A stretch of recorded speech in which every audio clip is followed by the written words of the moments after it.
గమ్మత్తుంటుంది చూడండి. న్యాయం ఎట్లుంటుంది అన్నది ఒకసారి ఆలోచించండి.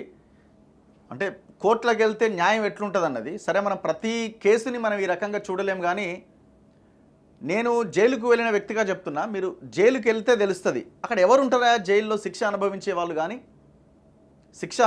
వాళ్ళు కానీ లేదు కేసు పెడితే వచ్చే వాళ్ళంతా కూడా ఎట్లాంటి వాళ్ళు ఉంటారంటే, సరే జెన్యూన్గా తప్పు చేసిన వాళ్ళు కూడా శిక్ష అనుభవిస్తూ ఉంటారు. కానీ డబ్బులు ఉన్నవాడు ఎవడు శిక్ష అనుభవిస్తున్నట్టయితే ఒక 10% చూపించండి.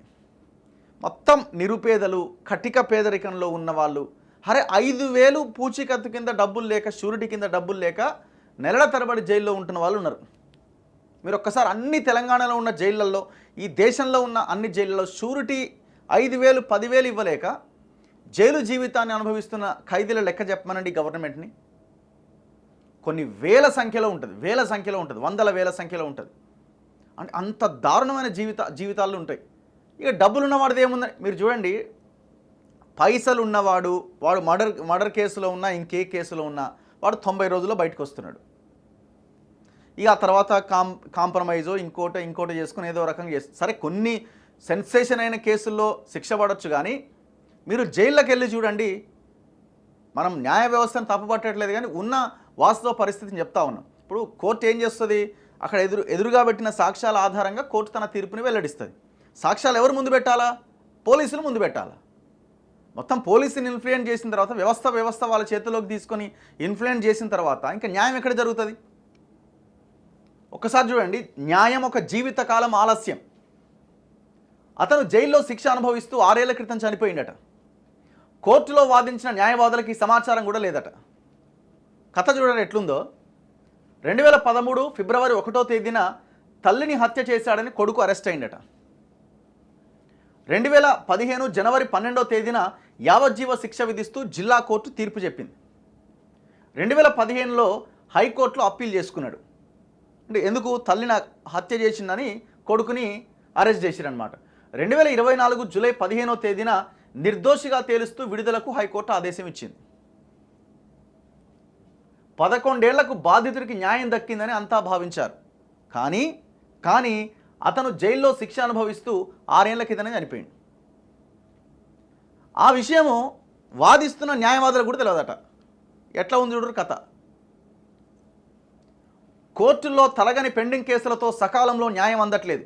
క్రిమినల్ కేసుల్లో ఈ పరిస్థితి మరీ దారుణంగా ఉన్నది. బెయిల్ పిటిషన్లతో సహా క్రిమినల్ అప్పీళ్లపైన విచారణలో జాప్యంతో న్యాయం దక్కేలోపే పలువురు ఖైదీలు జైల్లోనే చనిపోతున్నారు. ఇందుకు ఈ తాజా సంఘటనే ఉదాహరణ. సిద్దిపేట జిల్లా దుబ్బాక మండలం పెద్దగుండవెల్లి గ్రామానికి చెందిన పెద్దగుండెల అలియాస్ గుండెల పోచయ్య తన తల్లి ఎల్లవ్వను హత్య చేశాడనే నేరంపైన 2013లో అరెస్ట్ చేశారు.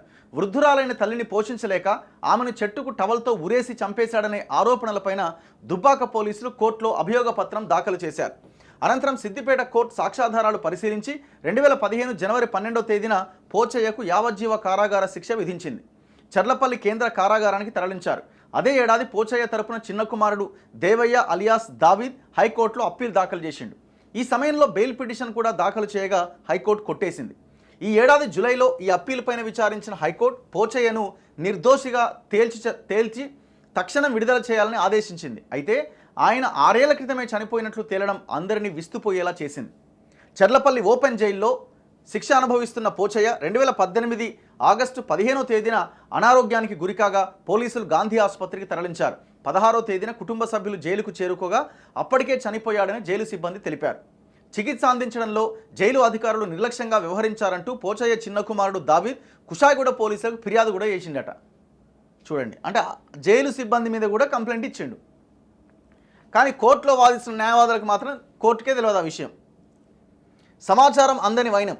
10 ఏళ్లకు పైబడ్డ కేసులను పరిష్కరించాలన్న లక్ష్యంతో హైకోర్టు ఇటీవల ప్రత్యేక విచారణ చేపట్టింది.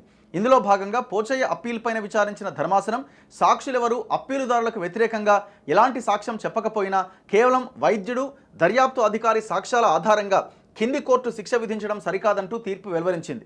అయితే జైల్లో ఖైదీ చనిపోయినప్పుడు సాధారణంగా ఆ సమాచారాన్ని జైలు అధికారులు సెషన్స్ కోర్టుకు అందజేస్తారు. ఖైదీ అప్పీలు పెండింగ్లో ఉన్నప్పుడు హైకోర్టు పబ్లిక్ ప్రాసిక్యూటర్కు తెలియజేయాలి. కానీ పోచయ్య విషయంలో ఎవరూ చెప్పలే. కేసు విచారణలో ఉండగా అప్పీలుదారు చనిపోతే ఆ విషయాన్ని నమోదు చేస్తూ హైకోర్టు విచారణ మూసేస్తుంది. పోచయ్య మరణించడంతో కుటుంబ సభ్యులు అప్పీల్ గురించి పట్టించుకోవడం మానేశారు. వారు ఏర్పాటు చేసుకున్న న్యాయవాది కూడా చనిపోయిందట. పోచయ్య మృతిపైన హైకోర్టు పబ్లిక్ ప్రాసిక్యూటర్ కార్యాలయానికి ఎలాంటి సమాచారం లేకపోవడంతో తమ ముందున్న ఆధారాలతో వాదన వినిపించారు. కానీ ఎంత ఘోరం చూడండి. చివరికి నిందితుడిగా అభియోగాలు ఎదుర్కొన్న పోచయ్య ఎట్టకేలకు నిర్దోషిగా తేలడం సంతోషంగా ఉందని కుటుంబ సభ్యులు తెలిపారు. అయితే ఓపెన్ ఎయిర్ జైల్లో ఆయన చేసిన కూలీ పనుల తాలూకు డబ్బు కూడా తమకు అందలేదని కుమారుడు దావీద్ ఆవేదన వ్యక్తం చేశారు. జైల్లో పోచయ్యకు సుమారు 20,000 రావాల్సి ఉండనట. అంటే అక్కడ పని చేయిస్తారు, పని చేయించినందుకు రోజుకి 50 రూపాయలు 100 రూపాయలు అట్లా వాళ్ళ అకౌంట్లో వేస్తారనమాట. ఆ పైసలు కూడా ఇవ్వలేదట. ఇప్పుడు ఆయన చెయ్యని తప్పుకి జైల్లో పెట్టిరు. ఒకవేళ ఆయన బయట నుండి ఆయన బతికేటోడు కదా, మరి ఈ నష్టాన్ని ఎవరు భరించాలి? హైకోర్టు నిర్దోషిగా తేల్చింది, మరి ఈ నష్టాన్ని ఎవరు భరించాలా? ఇట్లుంటుంది అన్నట్టు. ఇక్కడ ఎవరు తప్పు చేసింది? పోలీసులు తప్పు చేశారు. అంటే వాళ్ళు సరైన ఇన్వెస్టిగేషన్ చేయకపోవడం వల్ల, కోర్టు ముందు తప్పుడు సాక్ష్యాలు పెట్టడం వల్ల ఆయనకు ఆ శిక్ష పడ్డది.